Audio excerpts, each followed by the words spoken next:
House Speaker Martin Romualdez papalitan na. Oo, tama kayo sa narinig nyo. Ayon po kay Atty. Roque, ay papalitan daw ng isang lady salon bago mag 2025 si House Speaker Martin Romualdez. Ito ang video. Naniniwala si dating presidential spokesperson Atty. Harry Roque na posibleng alisin si House Speaker Martin Romualdez sa leadership post. Ito ay kung isusulong niya pa rin ang People's Initiative upang amyendahan ang 1987 Constitution. Sa panayam ng politics group kay Roque, mabibigo raw si Romualdez dahil walang susuporta sa kanya sa inisyatiba.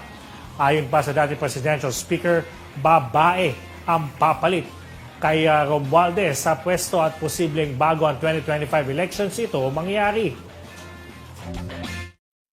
Nakikita ko na pagpipilitan ni Mr. Speaker ang kanyang initiative. Uy, pero ito, pag pinatuloy niya yon, mabibigo siya. Nako, mapapahiya siya. Walang susuporta. At magkakaroon ng bagong speaker. Ba? Akalain mo, si Atty. Harry Roque ay nagiging manghuhula na ngayon. Pero sa tingin nyo, yung ginagawa niya, hula ba yan? Or may idea na siya kung ano yung pwedeng mangyari? Or may kumausap na ba sa kanila? Kasi alam naman natin na may connection yung mga yan sa Malacanang. At yung sa tingin ko naman, hindi yan basta hula na lang yung sinasabi niya eh. Isang ano po yan, babala po kay Speaker Romualdez kung ipagpatuloy po yung People's Initiative ay meron ng, kalain mo alam niya na babae po yung papalit. Ibig sabihin, meron ng papalit sa kanya. Sino kaya?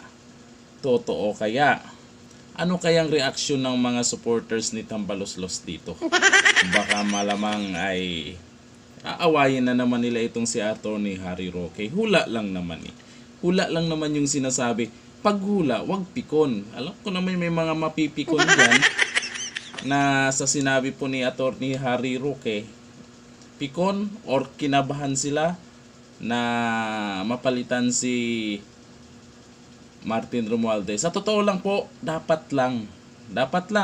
Kasi napapansin nyo, lalong nagkakagulo nang dahil po dyan sa mga diskarte niya sa politika.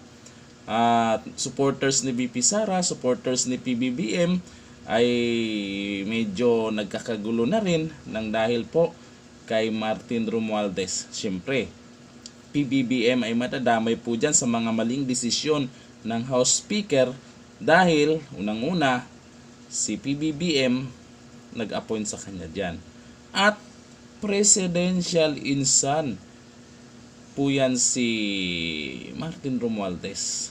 Diba? Kaya hindi natin maiwasan, madadamay po ang Pangulo. Kayo po, tingin nyo, dapat na bang palitan itong si House Speaker Martin Romualdez? Comment down below. Hanggang dito na lang. Thank you. Bye-bye.